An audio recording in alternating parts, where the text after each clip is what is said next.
for the most part, yeah, you're wanting people to have fun. Like it's a game and it's recreation. And to me, I talk about this a lot in the book, and it's certainly something that has been absolutely true as far as me enjoying caddying, is the fellowship that comes along with golf, the meaningful relationships. Those Right. things are there and can be fostered and can grow regardless of whether you birdie or bogey a hole.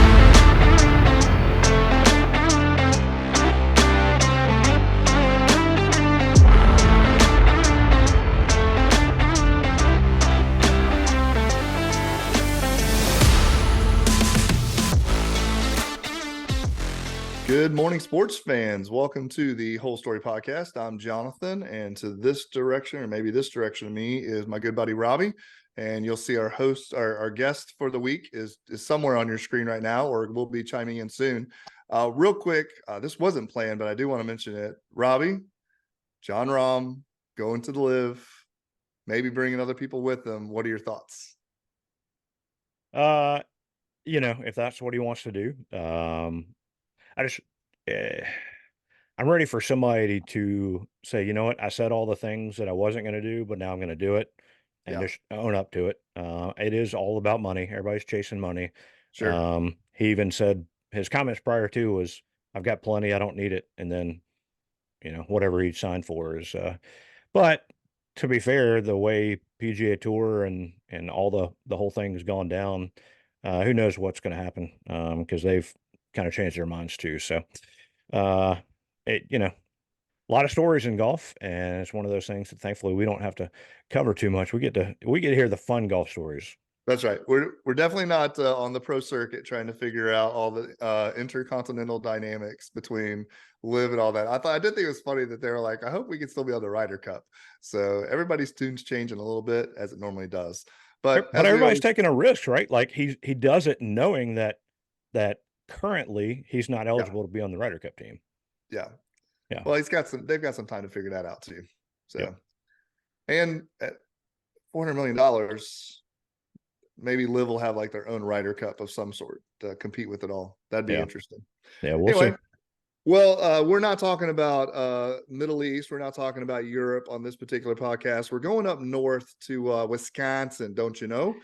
So today we have awesome on our podcast today, Mark Milatz. He is AKA Mark the Caddie. And if you've never caddied with him, he told us earlier, I think it's like 20 strokes better if he's on the bag. So maybe not Yeah. exactly that many, but close. As I mentioned before, he lives in Wisconsin, and he is a caddy at Whistling Straits. Self-proclaimed to help golfers navigate golf courses and their emotions, which the emotions part's a lot worse than the golf part, I would imagine. He's also the author of a new book, Caddy Tales, which is why we've got him on here today. And so, Mark, I'd like to ask, first of all, because we're Southerners, how cold is it in Wisconsin today? First of all, thanks for having me. Glad to be here. I think today we're in the mid 30s. It's actually been a pretty sunny and mild November and December, which is great. We often go quite a few months without seeing much sun, and it's been out quite a bit. So you can always take the cold weather a little better with some sunshine. But yeah, probably about mid 30s today, and we'll see. Hopefully, we get some snow here before Christmas. I know not Oh, everybody down south hopes for that, but I would like that. no, Robbie and I were out yesterday. We were able to squeeze in 18 holes, and Oh, we were cold at the end of the day, and I'm sure it was like 45. I was all layered up. Yeah. yeah, Balls were not flying like they used to, so we were yeah, clubbing up a lot. But yeah, yeah, so we appreciate Mark. You appreciate you joining us. So tell us, yeah, Mark the Caddy, how did you become a caddy? Tell us the story.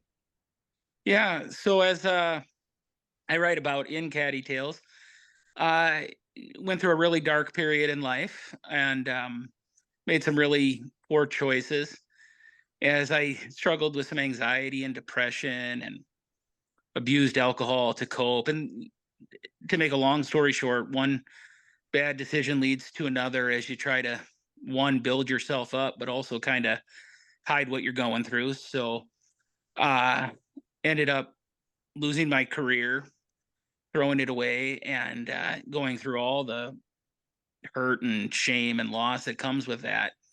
And made a decision to move to Wisconsin with my family to begin really to just to start over, and stumbled into caddying really out of desperation because I didn't know what my options were.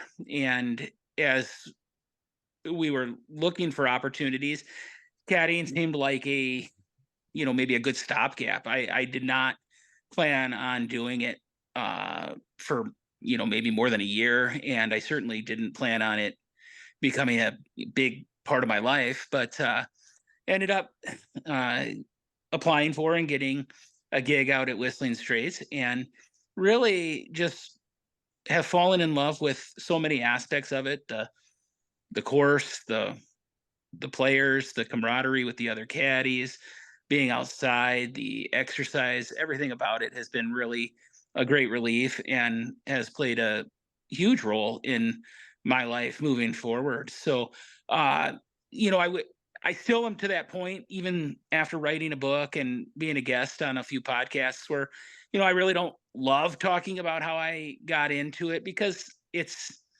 a much longer conversation to really get into, the nuance and the details. And there's things that, did happen. There's things that didn't happen, but just, I've come to the point where uh, I've just decided that I had to begin a new life. Caddying was that open door, and decided to step through it. And uh, it's really been a great, great blessing to me and to my family. And now I pray that not only do I continue in that role, but that perhaps it opens some other doors to expand in how I use my gifts and skills. Yeah, well, uh, from the caddy side of things, we mentioned you're at Whistling Straits. I would imagine, obviously, that's a popular destination. We'll ask you a little bit more about maybe to describe the courses there. But um, you probably see at a place like that the really good, really bad, in between kind of golfers. What is it like having to deal with the extremes of, you pick a bag of somebody that's there to have a great day, and you just have the extreme, right? You don't know if they're gonna be Yeah. good, bad, in between. Right. Yeah, you really don't. And every day brings a little something different.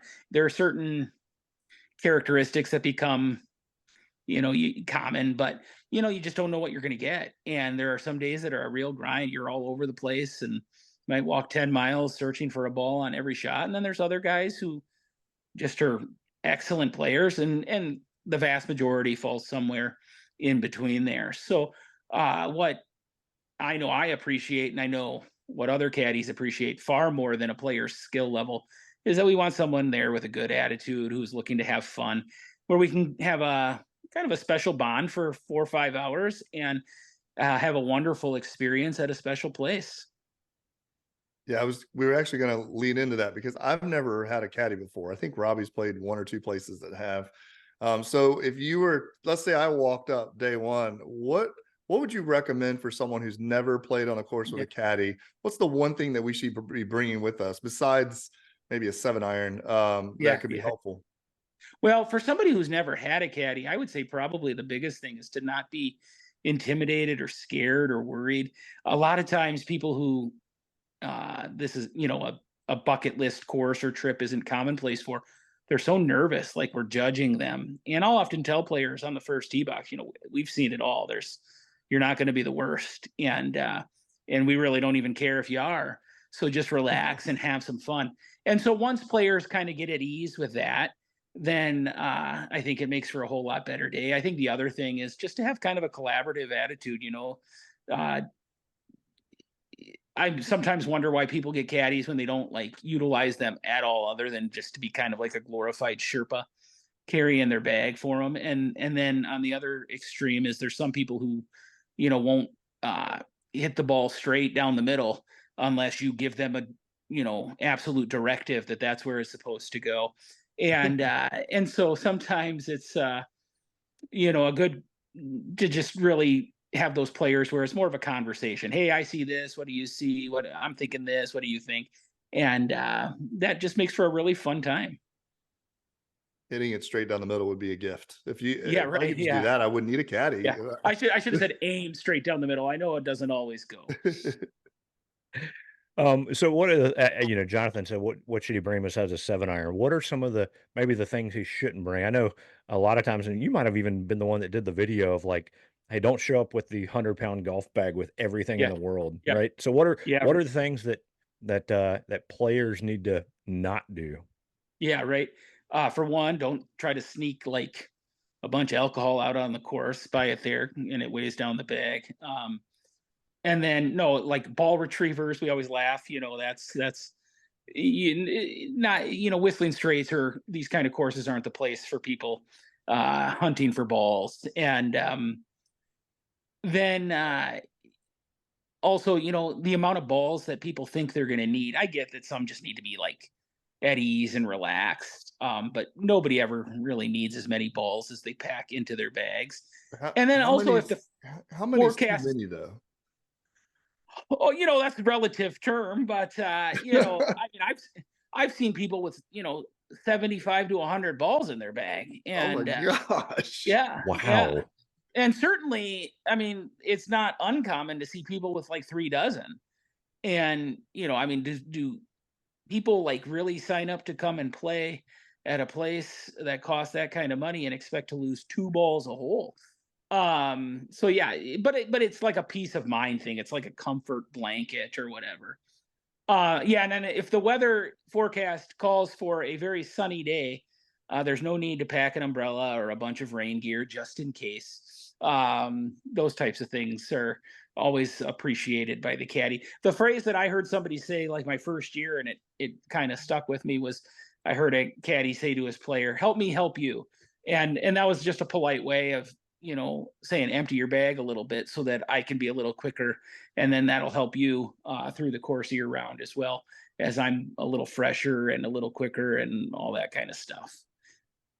Well, for those of you who don't know about Whistling Straits, you've obviously got some inside knowledge. So, what is it about one? What would it be about Whistling Straits that people should come see? And then, is there any sort of the pay attention to number two, like insider information you can give us that we should know about Yeah, before we show up? yeah, right. So yeah, the views really are unmatched. It's I find that a lot of players are surprised how many holes are just right along the water. And we 14 out of the 18 holes are you're walking along the water. Some, right on it, and then some right above those holes. And then there's just 4 other holes that you're walking out from the clubhouse and toward the clubhouse. And those are great too. And you still see the water from a distance. But just magnificent that this flat piece of land, it was ice rink flat, that somebody had a vision to put this just beautiful course there. And so I always am grateful when I see for people that they're appreciating it. Yeah. And so yeah, I'll hear people say, even a lot of our clientele have gone to a lot of the destination courses. They've played in a ton of places. And a comparison that they'll make as far as, top 100 courses is Pebble Beach. And I am not going to be bold enough to say that Whistling Straits is better than Pebble Beach. I don't want a bunch of people to unfollow me or send me hate tweets or whatever like that. But a significant number of players do say they come and either they're pleasantly surprised by Whistling Straits in comparison, or even do like it more because, while Pebble Beach has X number of holes that are just magnificent, then there are some holes that are kind of through a neighborhood and maybe aren't as special. Whereas at Whistling Straits, literally every hole is got just magnificent views and is beautiful. So that's something that I want people to come expecting and knowing to appreciate.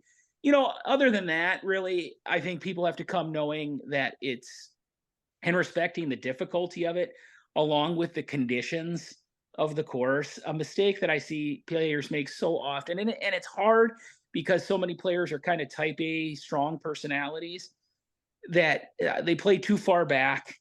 They look for a little too much of a challenge when the course and the conditions are going to provide more than enough of a challenge from a distance that's significantly less than maybe they're used to playing.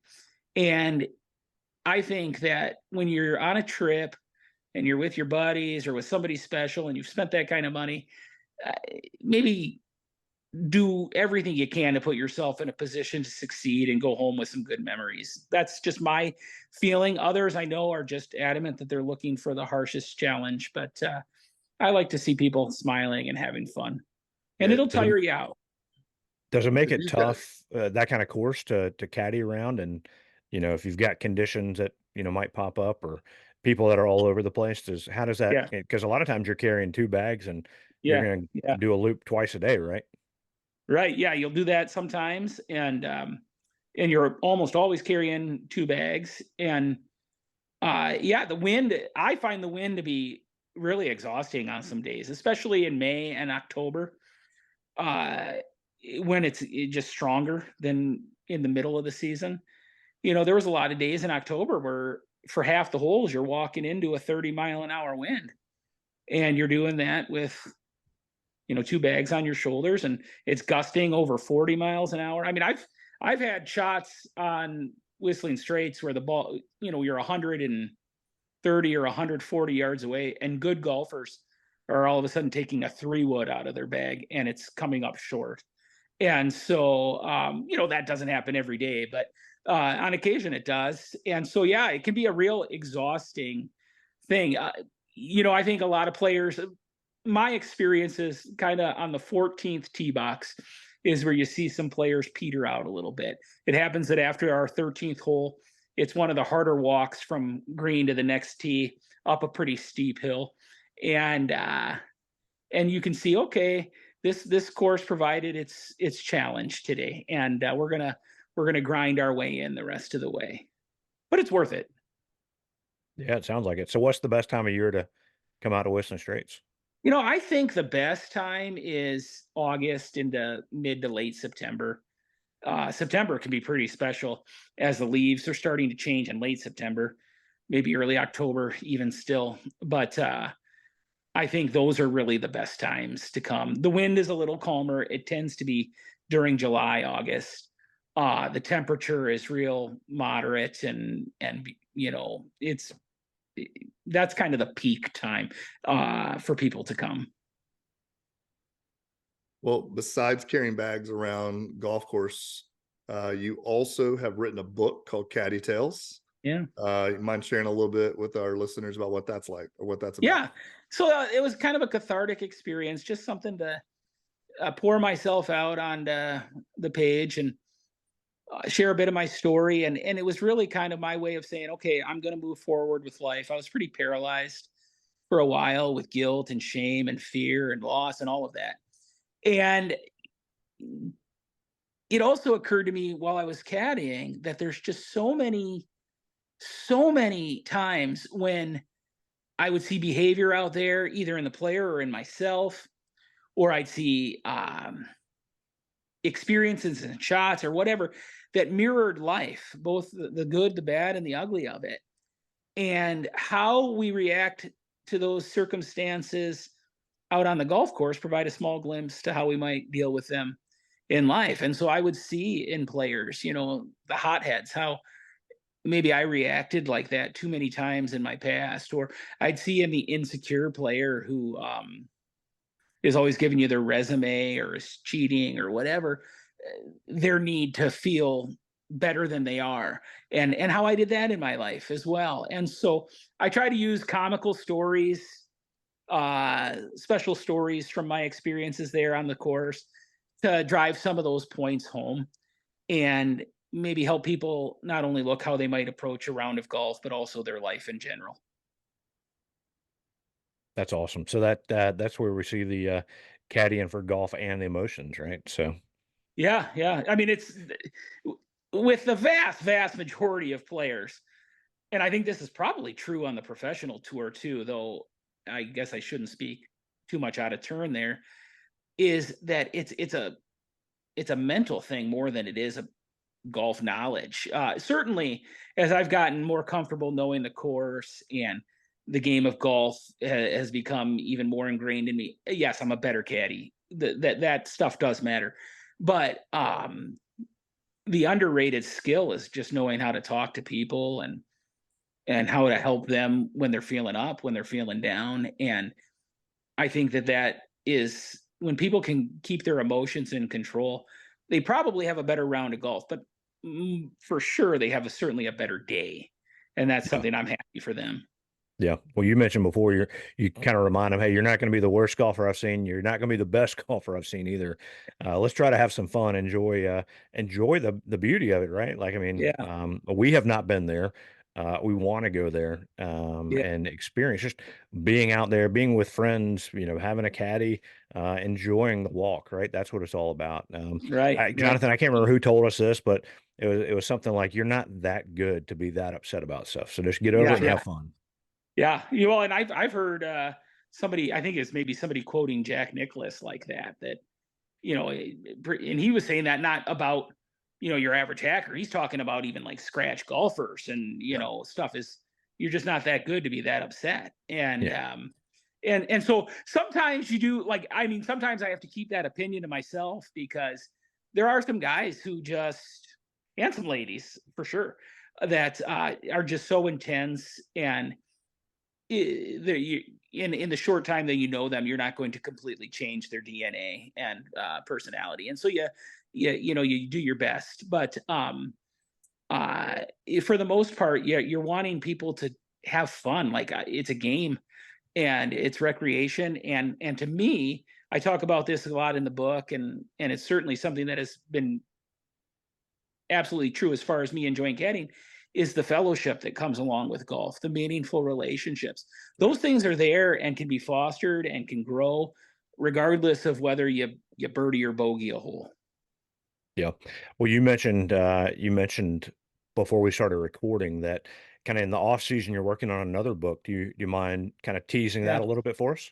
Yeah, sure. So this one is just going to be a more detailed look at the playing partners we have out on the course. It's going to be less about me and more looking about, hey, these are the types of people that we might encounter: the hothead, the person who cheats, the person who's insecure, the person who is always rushing and speedy, the slow golfer, whoever. And we're going to take a look at that, tell some funny stories about it, look back on some experiences, and then maybe look and see how we can apply how we get along with those people, both on the course and in life. Yeah, because you run into them. Unfortunately, you run into them on the golf course, and every once in a while you have to run into them in life too, right?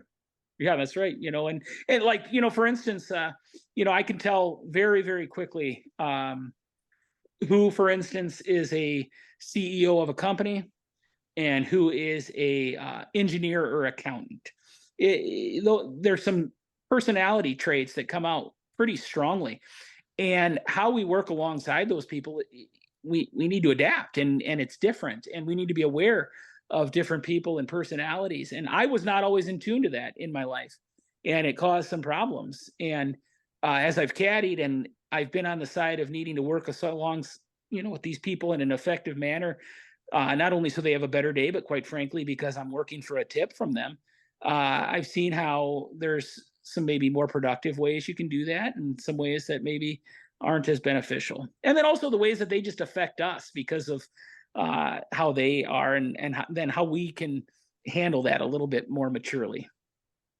Yeah. Well, sounds like good advice, not only for the caddy, but also for maybe the folks who are going out there. Hopefully, we don't read it and be like, "Oh no, I am that guy," and then we have to figure out how to Yeah. not be that Yeah. guy. Yeah. Yeah. That's always the fear, is that somebody reads one of these stories and it's like, he's talking about me.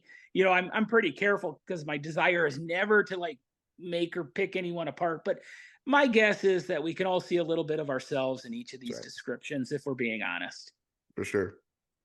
Well, we always like to ask one question to all of our guests. If we prefer to hear the best golf shot that you've ever hit. That I've ever hit. Oh boy. You know, I this maybe is not the best shot I ever hit, but this is one that just jumped out at me, and it would have been so cool. Um, we had 2 days off here this last October because there's a college tournament that comes. They don't use caddies, so a group of 24 of us went to La Sonia, and we play a little tournament there or whatever. And I'm one of the higher handicap players that are out there, and I certainly don't take it as seriously as some of the other guys. and we're at the famous par three there. I think it's called Boxcar or whatever. And the guys hit their shot, whatever. And by then, guys have learned, I'm not good, or I'm not really helping the team a lot. And so, we make this grandiose claim of what somebody's going to do and what I'm going to win if I get a hole in one. And I just step up there and I hit the ball just flush, just straight at the hole. And it didn't go in. A hole in one would be pretty whatever. But the group in front of us was watching, and they're like, looking at what a great shot it was, and they're shocked. And we're kind of like holding each other, like, oh my gosh, could it be? And the reason why I bring that up is because I've thought about that golf shot like 100 times since we went there. And it's such a great reminder about how you can just be terrible for 2 days, like I was there on that whole outing, but you hit that one shot, Yep. and it keeps you coming back. And that's a beautiful, beautiful thing about the game of golf. I just love it. That's perfect. I think we all have that one shot. Hopefully you have it more than once a decade, but Yeah, maybe right. once Yeah. around. But Yeah. definitely once a month or so you get that one. You're like, oh, I almost know how to do this. Then you quickly reminded on the next hole that you don't. Yeah. Yeah. Yeah. You're right. No, I know for sure. That's awesome. Well, Robbie mentioned before we do what we call a quick nine. So we're just going to go back and forth, rapid fire questions. You can elaborate or be as succinct as you prefer. The first one we've got is, what is the favorite course that you've played? Well, Whistling Straits. Wow, Homer. I figured you'd say But that. I would say non course that I work at, I would say Bay Harbor in Michigan. Okay. All right. Do you have a course on the top of your bucket list that you want to play? I would really, really like to get out to Bandon Dunes. As we all would. Yes. As almost Yeah. everyone. If what PGA Tour caddy do you respect the most? Oh gosh. I would say that I'm going to say Kip Henley, because I follow him on Twitter, and he's the one that I just follow along most with his journey. Some people don't like him because he puts a lot of political stuff on his Twitter or whatever. But the reason why I like following him is because he's pretty honest about the ups and downs of the life. But you can tell it's just in his heart, and he keeps on plugging away. Nice. Yeah. Former Big Break contestant as well. Yep. Yep. All right. If you could, I know you mentioned this might not be the type of caddying you'd want to do, but if there was a pro golfer that you could caddy for, who would it be? Oh gosh. I would have said John Rahm, but I don't know if I'm allowed to after You get this 10% last of the week. live signing bonus. Yeah, That's a good right, question. right. But I mean, I guess I've grown up with Tiger, and it would be fascinating. I don't think I would help him one bit, but it would be fascinating to just be in his presence. Yeah, I think for a full round, that'd be. I can't imagine how much you could learn just by watching. Yeah, Yeah. Like I like people watching, and when you're around just people who have experienced greatness, and there's just something that would be pretty magnetic about that. Yeah. Who is the most famous person you've caddied for? They frown on me saying names and stuff and outing people, but I'll just say it's somebody who has had the near highest levels of security clearances you can have. That's pretty cool. There you go. Yeah. You're a Michigan man. Have you caddied for Coach Harbaugh yet? No, right. Yeah. Actually, I think he'd be pretty weird. I love Michigan more than anybody, but he's got some strange communication cadence going on that it would be interesting. But also I think like he would be one of those guys that if he hits a good shot, he would somehow make it seem like it's the greatest thing that's ever happened in the game of golf. And that might be fun to watch also. Absolutely. What is your favorite golf course logo? Oh, the God of Wind. Yeah, Whistling Straits, huh? Yeah. That is a really cool logo. Yeah. It is. Yeah.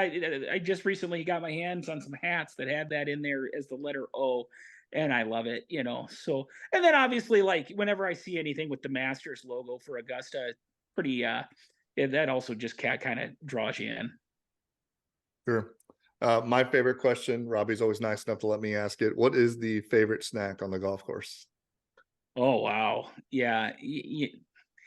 This year, really, beef jerky rose to the top. That was a new addition to our snack car turn window and bev carts and stuff, and it just hit. And so I, whenever I could get somebody to get me beef jerky, that was a better day.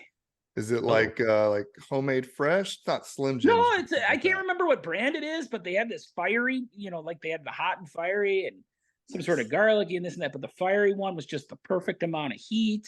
It was a perfect size snack because you could kind of shove it in, but also it fit in your back pocket. So if you wanted to kind of take it slowly, but it wasn't disruptive. It wasn't like holding a sandwich. It was everything about it was perfect. I think about it sometimes this off season. So I those went to caddies, the man, you gotta have a little protein boost in there. That's a good snack. yeah, absolutely, yeah. I went to the beef jerky store in Madison, Wisconsin. They had like probably 100, different types of beef jerky. It was a grand experience. Yeah, yeah. All right. What is one club that most people should leave in the bag, or maybe just go ahead and take it out of the bag? If they're under the age of like 60, I would say the 3 wood. Why For is some that? reason. Well, because of course, this is all general. I have noticed that older people swing nice and easier and they hit that club well. Most times you're with a person who's using their 3 wood, they're waiting for the green to clear, or it gets chunked more often than it gets hit well. And so I have become a fan of people just taking on an iron and trying to get there in 2 instead of trying to drill that 3 wood. It's a very low success rate I have found. All right. Well, this is going to be the nugget for everyone. We saved it till the last. 10 strokes better. What's the one golf shot a golfer should work on that would have the most impact? Lag putting. Oh, Yeah, yeah, for sure. Like I think if they could um learn to lag putt, it would be yeah, they would shave so many strokes off. If you're talking, from out in the course somewhere, I think just anywhere from 100 yards in, for sure is something that if people could improve that. But lag putting, if people are so concerned out on the course about the line, I think that's one of the things when people get a caddy, they want to just hit this exact line. And it's an 80-foot putt or a 50-foot putt or what, the make rate is going to be so low, but they're so into what line. And the reality is so few players have a feel for even like the speed or how to lag it up there. And so, players end up leaving it halfway short, or a lot of times just drilling it, so far past the hole. When if we could just lag it up there so that the next one's an easy tap in, that would just make the day go so much better. I feel exposed after yesterday, Robbie. I feel like he was watching somehow. Yeah. You're Well, not the only one. Like I said, we've seen it all, and we've seen it all many, many, many, many, many times. yep. Yep. Won't be the worst, won't be the best. Just have some fun.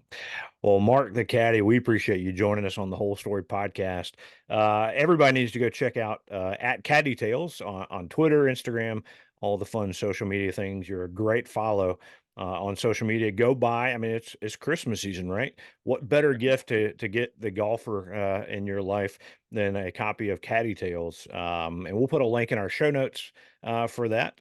Here at Best Ball, we were working on building a podcast family, and there's a good chance you might see Caddy Tales show up as one of our new podcasts. So, Mark, thanks for joining us on the Whole Story podcast. My pleasure. Thanks, guys. Yep, and for everybody listening, we appreciate it. We hope you all have a good one, and this has been the Whole Story podcast.